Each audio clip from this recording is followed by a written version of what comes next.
ये क्या? फिर से मायके जा रही हो? तुम्हारा भी कुछ ज़्यादा ही हो गया है। इस तरह हर महीने मायके जाना मुझे पसंद नहीं है। सारे घर के काम रुक जाते हैं और तुम तो वहाँ आराम फरमाती हो। धीरज ने गुस्से से कहा।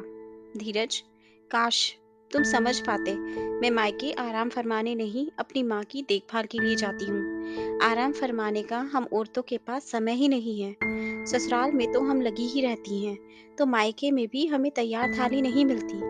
हर जगह लगना पड़ता है। भाभी के बच्चों की परीक्षाएं हैं और माँ बिस्तर पर हैं।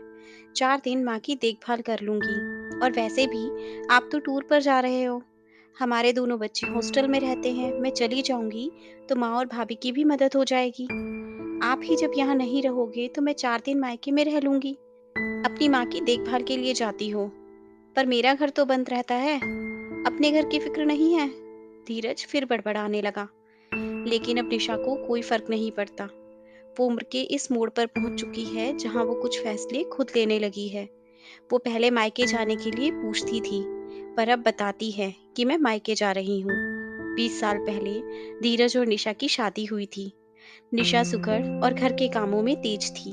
उसने आते ही घर संभाल लिया। निशा का ससुराल और मायका एक ही शहर में होने की वजह से मायके आना जाना लगा रहता था। छोटे भाई और भाभी माँ के पास रहते थे।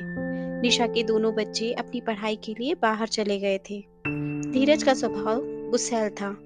निशा के मायके जाने के नाम पर वो बिदक जाता था। उसका मानना था कि निशा बस घर पर ही रहे। निशा की माँ को लकवा आ गया था। वो कुछ सालों से बिस्तर पर थी। निशा देखभाल के लिए चली जाती थी, तो इस बहाने भाभी को भी आराम मिल जाता था। धीरज के माता पिता गांव में रहते थे और अपनी खेती बाड़ी संभालते थे। कभी वो शहर बेटे बहू के पास रहने आ जाते थे, तो कभी बेटे बहू गांव चले जाते थे। निशा ने धीरज का सामान पैक कर दिया और धीरज के जाने के बाद वो भी मायके चली गई। मायके पहुंचकर अपनी माँ की देखभाल में लग गई, तो भाभी को भी थोड़ा आराम मिल गया। धीरज टूर से आ गया तो निशा भी अपने घर चली आई। मेरी माँ इतनी बीमार रहती है, तुम कभी उनकी तबीयत तक नहीं पूछते। देखभाल और परवाह करना तो दूर की बात है। निशा ने धीरज से कहा। तुम्हारी माँ है, तुम सेवा करो, मेरी क्या जरूरत? धीरज लापरवाही से बोला। क्या? मेरी माँ तुम्हारी माँ जैसी नहीं है। मेरी माँ तुम्हारी कुछ नहीं रखती। उन्हें भी अच्छा लगेगा कि उनके जवाई को भी उनकी परवाह है। कभी तबीयत पूछ लो, कभी 2 घड़ी उनके पास बैठ जाओगे तो उन्हें भी अच्छा लगेगा। आशीर्वाद ही मिलेगा। धीरज ने सुनी अनसुनी कर दी और अपने काम में लग गया। कुछ महीनों बाद गांव से फोन आया कि धीरज की माँ का पांव फिसल गया है और रीढ़ की हड्डी में गहरी चोट लगी है। ये सुनते ही धीरज ने तुरंत ट्रेन की टिकट बुक करा दिए और निशा को सामान पैक करने के लिए कहा। निशा ने धीरज का सामान बांध दिया। तुम्हारा सामान कहाँ है? तुम्हें भी चलना है। जल्दी करो, ट्रेन छूट जाएगी। निशा ने तपाक से कहा। तुम्हारी माँ है, तुम सेवा करो, मेरी क्या जरूरत है? मैं फोन पर उनके समाचार ले लूंगी। निशा से ऐसे जवाब की कोई उम्मीद नहीं थी। धीरज का चेहरा उतर गया। कोई जवाब देते नहीं बना। वो चुप हो गया। तभी निशा बोली, बहुत बुरा लगा ना? मुझे भी लगता है। शादी हम दोनों की हुई है, तो दोनों एक दूसरे के सुख दुख में बराबर के हिस्सेदार हैं। मेरे मायके में से किसी को दुख तकलीफ हो तो आपका भी फर्ज बनता है कि आप उनको समय दें, उनकी तबीयत पूछें और सहयोग करें। हम बहुएं तो हर फर्ज निभाती हैं, पर क्या जमाई का कोई फर्ज नहीं होता? जिस माँ की बेटी लाए हो वो माँ बिस्तर पर है और आपने कभी तबीयत तक नहीं पूछी। उनको कितना दुख पहुंचता होगा कि जमाई बाबू सुख के हर काम में आए हैं, पर दुख में नजरें फेर ली।